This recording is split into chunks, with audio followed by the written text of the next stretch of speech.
Nós estamos ouvindo uma série nos cultos vespertinos sobre os salmos de romagem. Começamos na semana passada ouvindo uma exposição do Salmo 120. Hoje ouviremos a exposição do Salmo 121. Salmo 121. Convido a todos aqui que nos coloquemos de pé para ouvirmos a exposição da palavra de Deus. Salmo 121. Diz assim a palavra do Senhor. Cântico de romagem. Eleva os olhos para os montes. De onde me virá o socorro? O meu socorro vem do Senhor que fez o céu e a terra. Ele não permitirá que os teus pés vacilem. Não dormitará aquele que te guarda. É certo que não dormita nem dorme o guarda de Israel. O Senhor é quem te guarda. O Senhor é a tua sombra à tua direita. De dia não te molestará o sol, nem de noite a lua. O Senhor te guardará de todo mal. Guardará a tua alma. O Senhor guardará a tua saída e a tua entrada, desde agora e para sempre. O amém é por nossa conta. Oremos ao Senhor. Pai, muito obrigado, porque o Senhor é bom. Porque a tua misericórdia dura para sempre. Pai, glorifica o teu nome, o nome de teu Filho. Resplandece, ó Deus, o brilho da glória do Senhor na face de Cristo. Nos enche com o Espírito Santo e renova o nosso coração. Tudo te imploramos em nome e pelos méritos do Senhor Jesus. Amém. Podeis assentar, queridos e queridas. Queridos e queridas, esse tempo de coronavírus não está fácil. Ah, meus irmãos e amigos, esse ano tem sido um ano de grande desafio. Quantas pessoas nós temos visto morrer, quer sejam do nosso rebanho, da nossa família, ou até parentes de conhecidos nossos. Oh, que grande desafio enfrenta a economia no nosso país. Quantos pais de família desempregados, quantas famílias passando necessidade, quanta luta tem enfrentado o povo de Deus neste tempo de tanta crise, de tanta dor e de tanta angústia. E em momentos como esse, irmãos, se nós olharmos para as circunstâncias, olharmos para as lideranças humanas, olharmos para nós mesmos, a nossa tendência será desanimarmos-nos. Mas a palavra de Deus dessa noite nos chama a olhar para o nosso Deus. Nós estamos neste mundo como peregrinos, nós caminhamos rumo a Jerusalém celestial. Nós somos servos de Deus neste mundo para ser sal e luz até o dia em que nos encontrarmos com o Senhor Jesus na glória. E no meio dos nossos perigos, nós temos que olhar para o nosso Deus.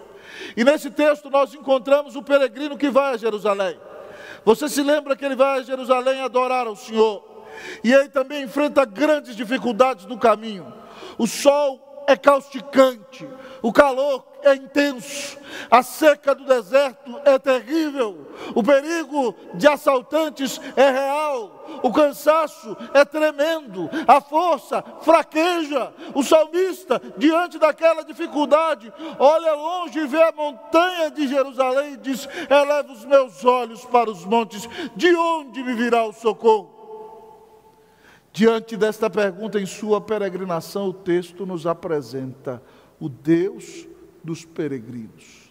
O Deus dos peregrinos. O salmista era um peregrino. Você é uma peregrina, Vanessa. Você também, Angélica. Você, Lu.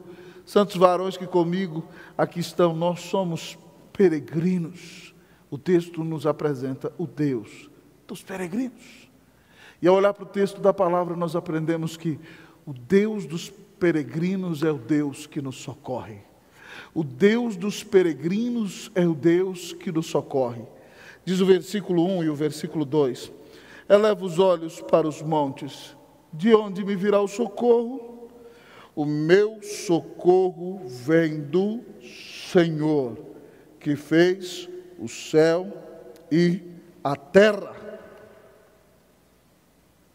O peregrino cansado olha para as montanhas de Jerusalém. Olhando para a sua própria força, ele não vai conseguir chegar. Mas ele pergunta: de onde me virá o socorro? E ele mesmo responde: o meu socorro vem do Senhor, que fez o céu e a terra. Ah, querido amigo, querido irmão, o texto nos apresenta que o Deus dos peregrinos é o Deus que nos socorre. Ao usar a palavra socorro 2 vezes, nesses 2 versículos iniciais, o salmista mostra que Deus nos socorre no dia das nossas necessidades, no dia das nossas dificuldades, no dia das nossas angústias. Ele é o nosso socorro. Ele responde: eleva os olhos para os montes, de onde me virá o socorro? O meu socorro vem do Senhor. E se você olhar para o nome Senhor aqui nesse texto, querido amigo e irmão, o nome Senhor aparece com maiúsculas, todas maiúsculas. E todas as vezes que o nome Senhor aparece com todas as letras maiúsculas no Antigo Testamento, esse é o nome de Deus, Yahvé. Eu sou o que sou, eu sou. É o nome com o qual Deus se revela a Moisés. Naquela sarça, quando Moisés pergunta o nome de Deus, ele diz: eu sou o que sou. Esse nome Yahvé, querido, relembra que Deus é. Deus ontem é, Deus hoje é, amanhã Ele é. Ele sempre foi o mesmo, Ele sempre existiu. Eu sou significa que Deus é o Deus eterno, significa que Ele é o Deus autoexistente. Ele é, ninguém o criou. Eu sou significa que Deus é o Deus imutável. Ontem Ele é o mesmo, amanhã Ele é o mesmo, hoje Ele é o mesmo. Ele é imutável, Ele nunca muda. Eu sou significa que Deus é o Deus infinito. Mas esse nome maravilhoso também, irmão, significa que Deus é Salvador. Esse é o nome com o qual Deus se revela a Moisés no contexto em que vai tirar os filhos de Israel da escravidão, do pecado. Eu sou traduzido no Novo Testamento como Jesus, porque os filhos de Israel foram libertos da escravidão do Egito. Nós fomos libertos da escravidão do pecado, e esse Senhor poderoso e maravilhoso é o nosso Deus. E para nós aprendermos que temos socorro nesse Deus maravilhoso, olhe para o Salmo e veja quantas vezes se repete o nome Senhor. Olha aí para a sua Bíblia. Se você olhar comigo aqui no versículo 2, aparece Senhor com maiúsculas. Depois lá no versículo 5, Senhor de novo. Depois Senhor outra vez. Depois no versículo 7, Senhor outra vez. Versículo 8, Senhor outra vez. Senhor, Senhor, Senhor, Senhor, Senhor. Na sua peregrinação, na sua luta, na sua dor, o Senhor está presente. Esse Senhor maravilhoso, esse Deus autoexistente, esse Deus eterno, esse Deus imutável, esse Deus infinito, esse Deus que te salvou dos teus pecados, está presente na tua vida, em todas as dificuldades que você enfrenta. Por isso o Salmo repete 5 vezes, para dizer a mim e a você, que esse é o Deus maravilhoso a quem nós servimos. E esse Deus maravilhoso, diz o versículo 2, é o Criador de tudo quanto existe. Eleva os meus olhos para os montes, de onde me virá o socorro. O meu socorro vem do Senhor, que fez os céus e a terra. Quando a Bíblia diz que o Senhor fez o céu e a terra, significa que Deus fez tudo o que está incluído dentro dos céus e dentro da terra. Significa que Deus é o Criador de todo o universo. O mundo não veio, querido, de um tic-tac, tic-tac de um relógio que explodiu e gerou uma nova realidade. Não, querido amigo e irmão. O mundo não veio de uma explosão, até porque uma explosão não cria nada, querido amigo e irmão. Uma explosão só destrói. Se você juntar lá na sua casa todos os ingredientes para fazer um bolo e botar em cima de uma mesa e colocar uma bomba e explodir, bah! Vai ter um desastre na sua cozinha. Deus é o Criador de tudo quanto existe. O Criador que fez os céus, a terra e o universo é um Deus pessoal. espiritual, é o Deus que criou tudo para a sua própria glória, e nos criou a nós, seres humanos, para que nos relacionemos com Ele, e também assim os seus anjos, queridos amigos e irmãos. Nós fomos criados para a glória de Deus, e o nosso Senhor controla todas as coisas, porque Ele é o Criador de tudo quanto existe. Um dos hinos que eu mais gostava quando menino diz assim: Senhor meu Deus, quando eu maravilhado, os grandes feitos vejo da tua mão, estrelas, mundos e trovões rolando, a proclamar teu nome na amplidão. Na segunda estrofe ele diz: quando atravesso bosques e florestas, ouvindo a brisa pássaros cantar, ou vejo além montanhas altaneiras, como diz o salmista, o seu poder e glória proclamar. E aí ele então canta: canta minha alma então a ti, Senhor, grandioso és tu, grandioso és tu. O Deus que amou você antes da fundação do mundo, o Deus que está no controle de todas as coisas, o Deus que mandou o Filho dele para morrer na cruz para pagar os teus pecados, o Deus que é maior do que tudo, o Deus que criou tudo quanto existe. Esse Deus é o Deus que te socorre.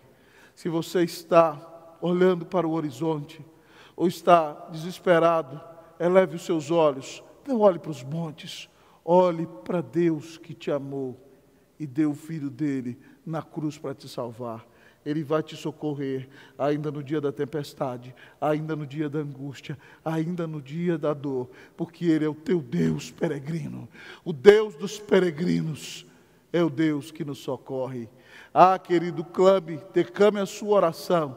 Você verá o Senhor vindo ao teu encontro, respondendo às tuas orações, te dando sua paz e te fortalecendo para enfrentar todos os desafios da tua vida. O Deus dos peregrinos é o Deus que nos socorre. Louvado seja o Senhor, porque nós temos salvação, socorro oportuno e certo em Deus Pai, Filho e Espírito Santo. Bendito seja o nome do Senhor. Nós somos peregrinos, irmãos e irmãs. Nós ainda não chegamos da nossa casa celestial. Nós temos aprendido nesses tempos de pandemia que não há felicidade plena deste lado de cá do céu. E é por isso que muitas vezes nós nos frustramos. É por isso que muitas vezes nós perdemos a esperança.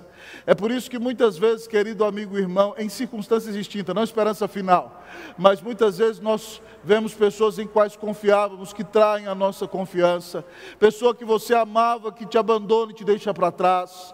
Você enfrenta uma situação de escassez financeira. Deste lado de cá do céu não há felicidade plena. A felicidade somente em Jesus, porque você é peregrino. A felicidade plena só te espera no lugar celestial, onde você estará na presença do Senhor. Enquanto isso, você vai peregrinando neste mundo, vivendo a sua vida, até aquele dia no qual você encontrará o seu grande Salvador. Mas ainda que você viva como peregrino neste mundo que se parece um deserto, há um Deus que está com você. O Deus dos peregrinos é o Deus que nos socorre. Mas em segundo lugar, o texto diz que o Deus dos peregrinos é o Deus vigilante. O Deus dos peregrinos é o Deus vigilante. Olhemos para os versículos 3 e 4. É certo que, versículo de número 3 e 4, Ele não permitirá que os teus pés vacilem. Não dormitará aquele que te guarda. É certo que não dormita, nem dorme o guarda de Israel. Louvado seja o nome do Senhor. Irmão, o peregrino, quando vai para Jerusalém, ele passa por caminhos escabrosos. Às vezes ele sobe montanhas, às vezes ele desce. E ele pode chegar na beira de um despenhadeiro e pisar em falso, e o seu pé vacilar. E se o seu pé vacilar na beira de um despenhadeiro, ele cai lá embaixo e morre, e acabou a sua vida. Mas o texto nos diz aqui no versículo de número 3 que Ele não permitirá que os teus pés vacilem. Isso aqui, amado amigo e irmão, se aplica sim ao peregrino que ia a Jerusalém, mas se aplica a você e se aplica a mim. Isso significa que o Senhor nos livra da queda moral. Ah, querido irmão, você é cristão, muitas vezes na sua vida você tropeçou. Mas Deus não permite que você tenha um deslize moral a ponto de te afastar plenamente da presença dEle. Você não tem uma queda moral que te afasta totalmente do Senhor e te joga no inferno. Ele é quem te livra de que os teus pés vacilem. E por que Ele pode fazer isso? Porque Ele pode te livrar da queda moral. Porque Ele pode te livrar da queda no abismo do inferno. O texto diz aqui claramente: não dormitará aquele que te guarda. A ideia de dormitar, irmão, é cochilar. Deus não está cochilando, meu amado amigo e irmão.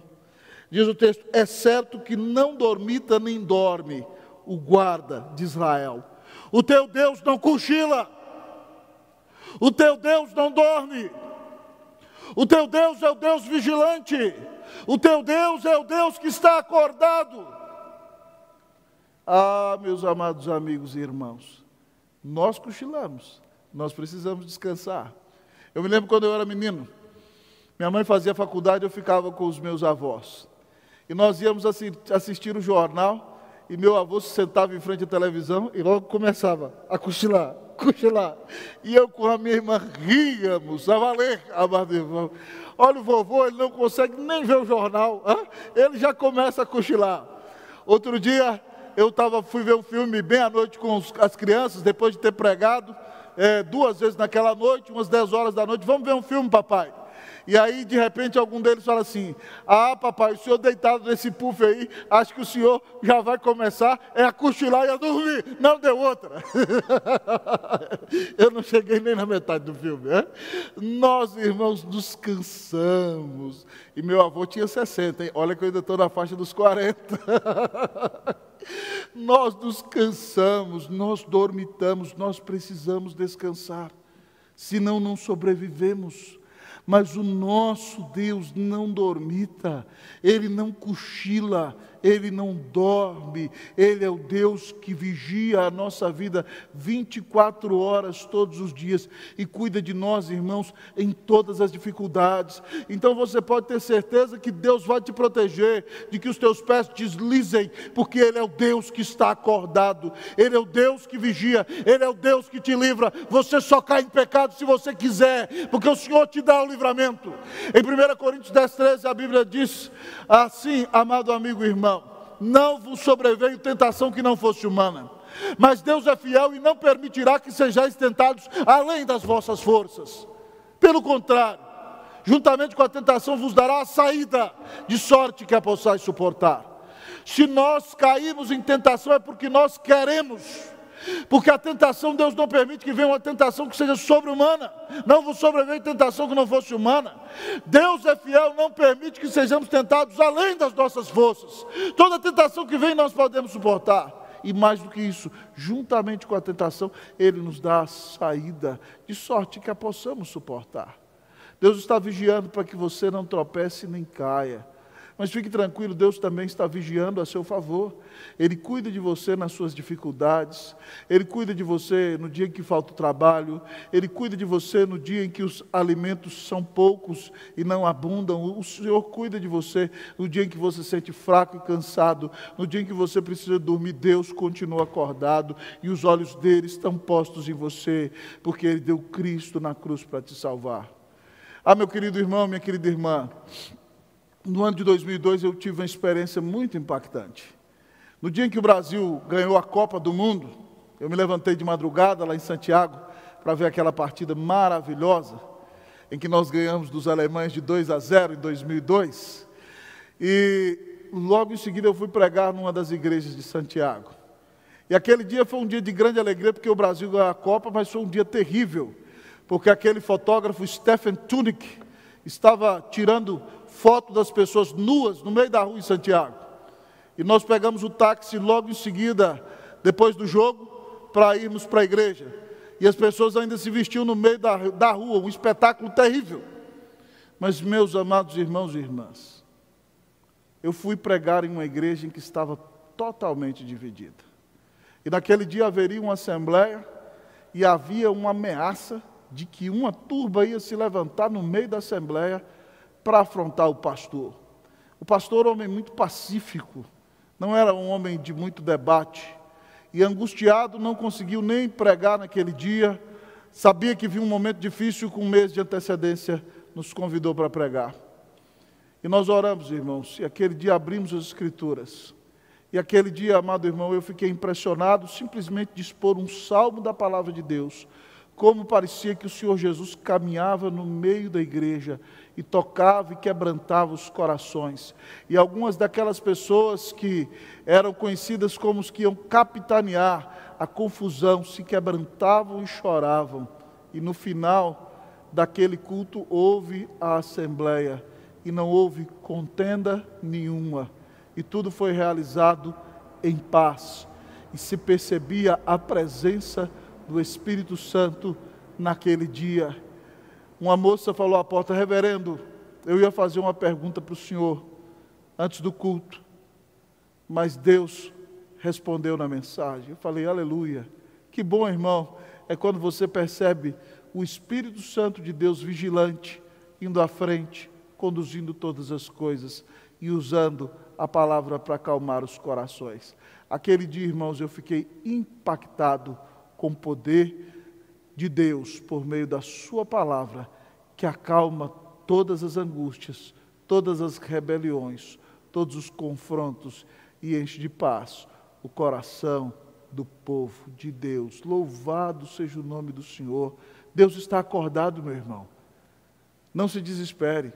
Ainda à noite, quando você não consegue dormir, deixe-te contar um segredinho. Deus está acordado.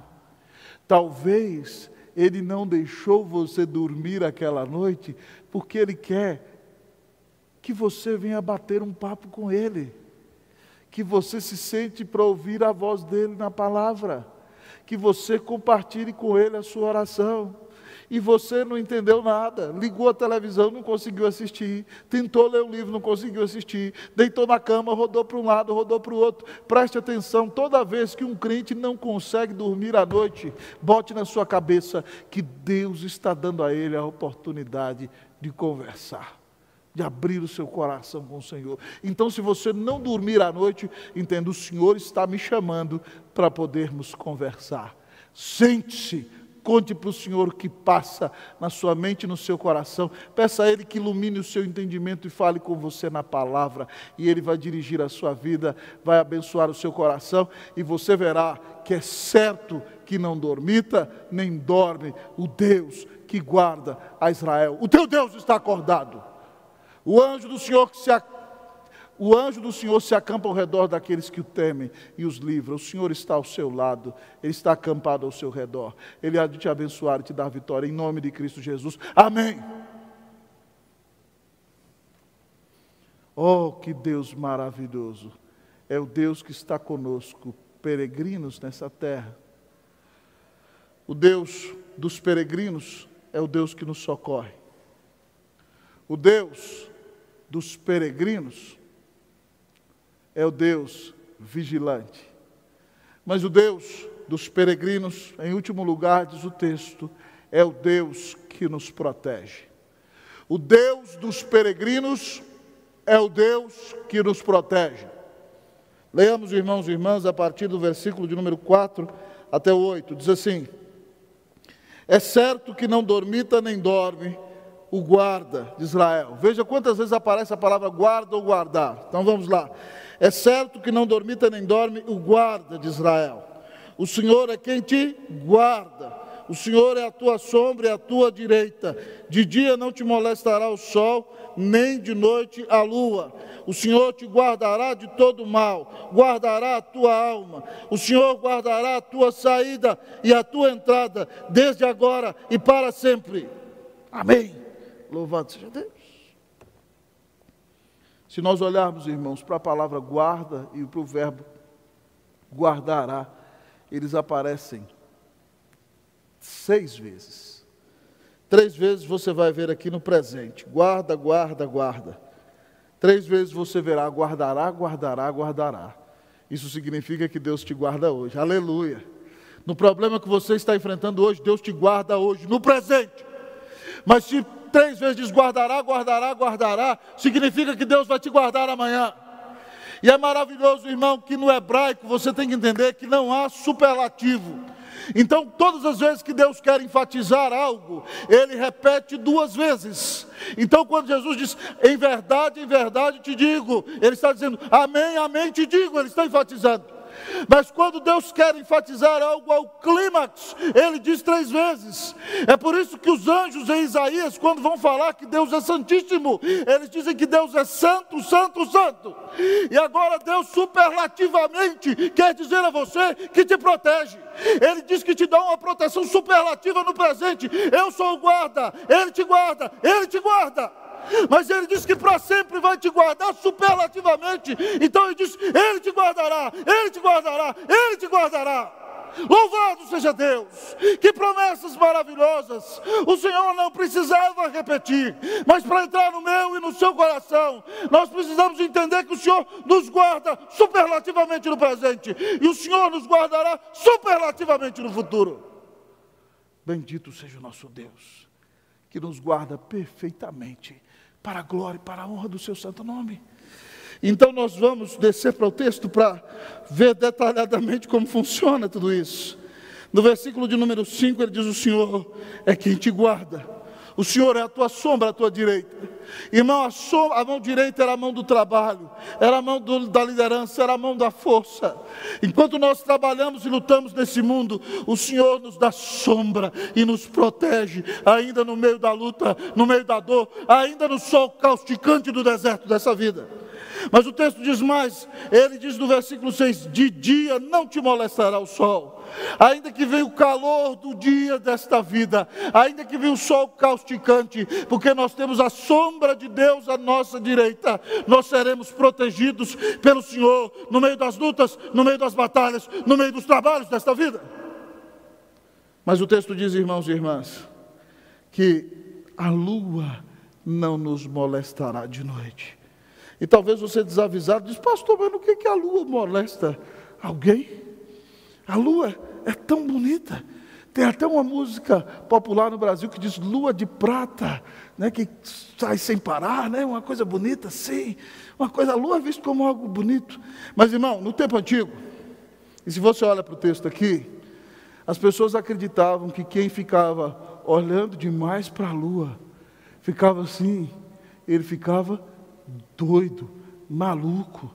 Tanto é que uma das palavras que louco e doido tem para ser chamada de lunático, alunado. Ele ficou olhando tanto para a lua que ele ficou doido. A lua tomou conta da cabeça dele. Então, quando esse texto diz aqui que o Senhor vai te guardar da moléstia do sol e da lua de noite, sabe o que significa?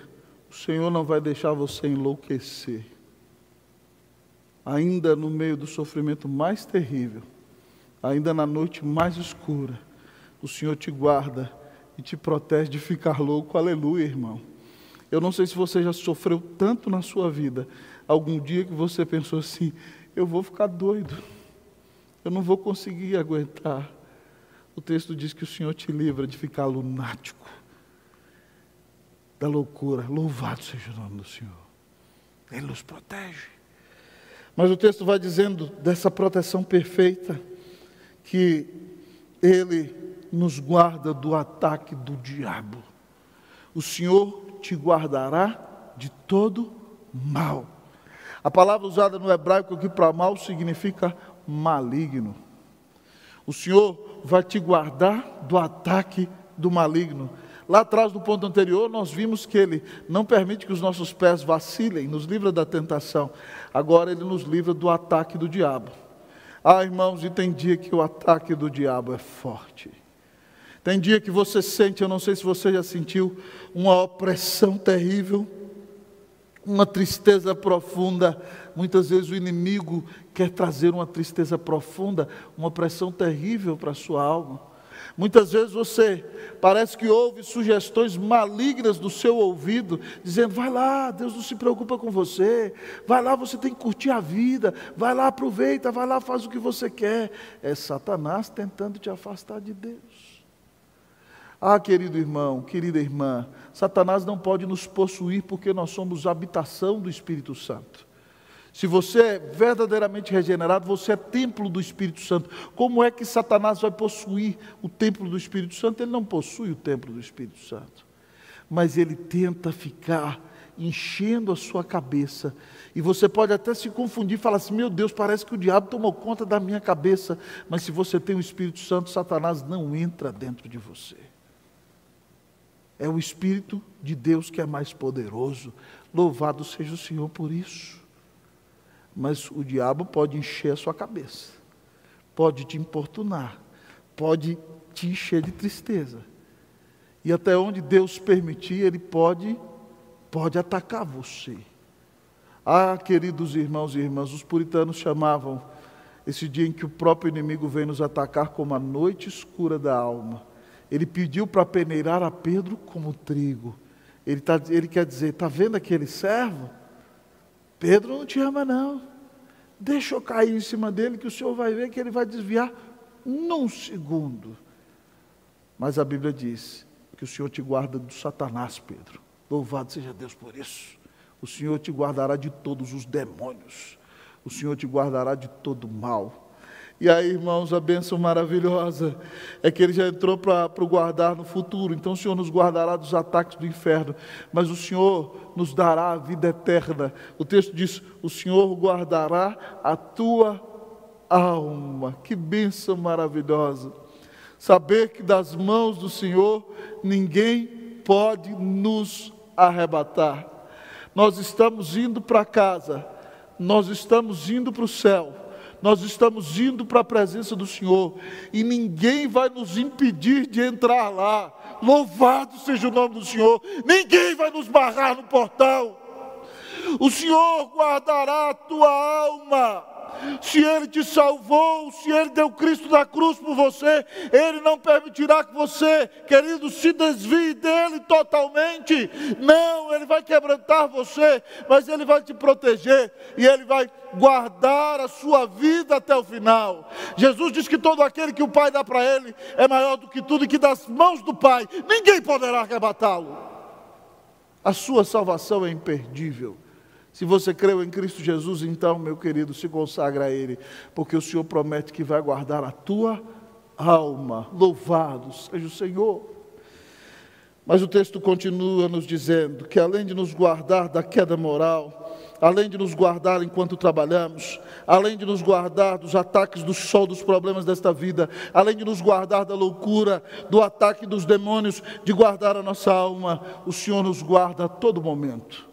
A todo instante. O texto diz: o Senhor guardará a tua saída e a tua entrada, desde agora e para sempre. Amém. E é impressionante, irmãos, nós sempre estamos saindo ou entrando.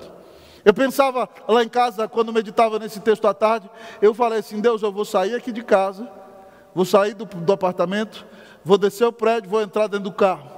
Com o carro eu vou sair na rua, e quando eu chegar na igreja eu vou entrar na garagem. E aí eu vou sair do carro e vou entrar no templo, e vou subir no púlpito e vou entrar no púlpito, e depois eu vou sair do púlpito, eu vou sair da igreja, eu vou entrar no carro, eu vou sair da garagem, eu vou entrar na garagem lá em casa, eu vou sair do carro, eu vou entrar dentro de casa. A gente entra e sai o tempo todo.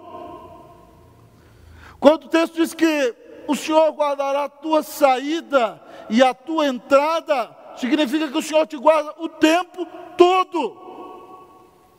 E até quando partirmos dessa vida, a nossa alma sai desse corpo e entra na glória celestial. E no dia final, quando Jesus vier, então o Senhor ressuscita o corpo glorificado, e a alma entra no corpo de novo. A vida é assim, entrando e saindo, o tempo todo. O Senhor guardará a tua saída e a tua entrada. Quando, pastor? Desde agora e para sempre. Nesse mundo e na eternidade, o Senhor sempre vai proteger você. Louvado seja o nome do Senhor, porque a proteção dele é constante. Então, se você está vivendo num dia de aflição, num dia de coronavírus, se você está enfermo, está com pouco dinheiro, não significa que Deus deixou de guardar você. Ele está sim permitindo que você passe por essa prova, mas Ele está ao seu lado e Ele sempre vai te guardar. A proteção dele para você é superlativa, do presente, no futuro e na eternidade. Irmãos, eu fico tão perplexo. Alguns anos atrás, eu li um livro maravilhoso do reverendo Boanerges Ribeiro, chamado O Padre Protestante. Há mais de 20 anos atrás, eu estava no seminário. Reverendo Boanerges conta a história do reverendo José Manuel da Conceição, que foi o primeiro pastor evangélico protestante brasileiro. José Manuel da Conceição era padre na diocese de São Paulo. E já vinha lendo em alemão os textos de Lutero, e por causa disso era um pregador apaixonado, que impactava na diocese, nessa cidade, e ele era chamado de padre protestante. E ele vinha lendo tanto as ideias dos reformadores, que ele foi afastado das paróquias onde estava. Tinha sido pastor, tinha sido padre na paróquia de Rio Claro, em Limeira, em Lorena. Ele foi afastado e se tornou vigário de vara, para cuidar dos negócios da igreja. E quando Blackford chegou a São Paulo, ficou sabendo da fama desse padre protestante, e foi na região de Limeira, foi na região de Rio Claro, e foi na fazenda onde morava José Manuel da Conceição, e pregou o evangelho claramente para ele, e ele recebeu a Cristo. E ele se tornou membro da igreja presbiteriana. No ano de 1864, ele professou a fé como membro da igreja. No ano de 1865, ele foi ordenado o primeiro pastor presbiteriano do Brasil e dessa região da América Portuguesa, da América do Sul também. E o reverendo José Manuel da Conceição começou a pregar em todas as paróquias onde ele tinha sido padre. E ele ia no interior e pregava e gerava uma grande comoção. A terceira igreja presbiteriana plantada no Brasil foi a igreja de Brotas, fruto da pregação do reverendo José Manuel da Conceição. Lá a família Cerqueira Leite se converteu ao Senhor, uma família que está firme no presbiterianismo até o dia de hoje, e de onde vieram muitos grandes pastores. E José Manuel foi pregando em todas as suas antigas paróquias. Certo dia ele foi pregar em Lorena. E o padre da cidade soube que ele ia pregar e criou uma grande comoção. Juntou-se com as autoridades da cidade e eles contrataram um pistoleiro para matar José Manuel da Conceição. E José Manuel da Conceição combinou-se de reunir no salão programado, e havia um grande número de pessoas naquela cidade. E o pistoleiro escondeu atrás da porta. E quando José Manuel da Conceição pregava, ele começou a discorrer sobre toda a vida do pistoleiro, né? E ele falava sobre a vida do pistoleiro e pregou o evangelho. E o pistoleiro se viu tão tocado e quebrantado com a palavra, que quebrantado atrás da porta se humilhou. E ali então pediu perdão ao Senhor pelos seus pecados. E ao final do culto se aproximou do pastor e disse: eu tinha vindo aqui lhe matar, mas como eu ouvi a pregação da palavra, Deus tocou o meu coração. E eu não pude matá-lo, mas eu fui tocado pelo evangelho de Jesus. Alguns anos depois, José Manuel da Conceição fazia a viagem de São Paulo até o Rio a pé. E viajando, pregando o evangelho nessa região, ele enfermo, chegou perto da cidade do Rio de Janeiro, numa periferia ali, onde caiu desmaiado, e dentro de poucos dias morreu. Aquele homem foi tremendamente usado por Deus, como um dos primeiros pastores de nossa igreja, mas tinha consciência de que quem guardava e quem protegia a sua vida é o Senhor. Eu quero dizer para você, meu irmão, o Senhor é quem te guarda. E até o dia da sua morte já está determinado. Você não vai poder mudar esse dia. Então você não precisa ficar desesperado com medo da morte. Porque a morte para você cristão não é razão de desespero. Você não será jogado no inferno. Você se encontrará com Jesus. A morte para você vai ser um passo para entrar na glória, para estar na presença do Senhor. Então, enquanto estiver peregrinando nessa vida, não se desespere. Se o Senhor te colocar numa situação difícil, como diz o nosso hino, Deus cuidará de ti, na tua dor, com todo amor, jamais te deixará. Deus cuidará de ti. O Senhor te guarda no presente. O Senhor te guardará no futuro. O Senhor te guardará durante toda a eternidade. Louvado seja o nome do Senhor. Pastor, qual é a garantia que eu tenho? Que Deus me socorre, que Deus está acordado olhando para mim, que Deus me protege. A garantia, meu querido amigo e irmão, foi que ele não protegeu o próprio filho dele da cruz. Ele desamparou o filho dele para poder amparar você. Quando Jesus gritava, Deus meu, por que me desamparaste? Ele foi desamparado porque você merecia ser desamparado. E a ira que você merecia caiu sobre ele. A partir do momento que o Pai deu Jesus na cruz para morrer por você, você tem a garantia de que Deus te socorre, de que Deus vigia você, de que Deus te protege. Há um versículo que eu gosto muito, que deixa isso bem claro, que é Romanos 5,8. Lá Paulo diz, mas Deus prova o seu próprio amor para conosco, pelo fato de ter Cristo morrido por nós, sendo nós ainda pecadores. Deus deu a Jesus por você, pecador. Se você creu em Jesus, você está perdoado e lavado no sangue do Cordeiro. E o Senhor diz a você que Ele é o teu Deus, peregrino. Peregrino, então não se desanime. O Senhor é o teu socorro. O Senhor está olhando para você. O Senhor te guarda e te guardará hoje, amanhã e para sempre. Creia no Senhor que deu Cristo em teu favor. E anime-se, porque Deus está conduzindo a sua vida e vai com você na peregrinação desta vida. Nunca te deixará, jamais te abandonará. Oh querido, creia no Senhor. Glorifique o Senhor. Anime-se, coragem. Porque Deus é o teu socorro. Porque Deus vigia a tua vida. Porque Deus te protege e te protegerá. Louvado seja o nome do Senhor. Pastor, eu quero ter esse Deus maravilhoso em minha vida, na minha peregrinação. Arrependa-se agora da sua vida de pecado. Diga, Deus, me perdoe os meus pecados. Eu creio que Jesus Cristo é o Filho de Deus. Eu o recebo em meu coração como meu Senhor e Salvador. Me entrego a Ele. A Bíblia diz que se você crer assim, você é salvo, é perdoado, é justificado, tem vida eterna, tem paz com Deus. E a partir daí, você pode ter a certeza de que o Senhor é o teu Deus, o Deus dos peregrinos. O Deus dos peregrinos é o Deus que te socorre, é o Deus que vigia a tua vida, é o Deus que te protege. Que o Senhor te fortaleça. Coragem, que você se anime, você vai chegar no seu destino final. Louvado seja o nome do Senhor, que está ao teu lado, que te diz, nunca te deixarei, jamais te abandonarei. Bendito seja o nome do Senhor.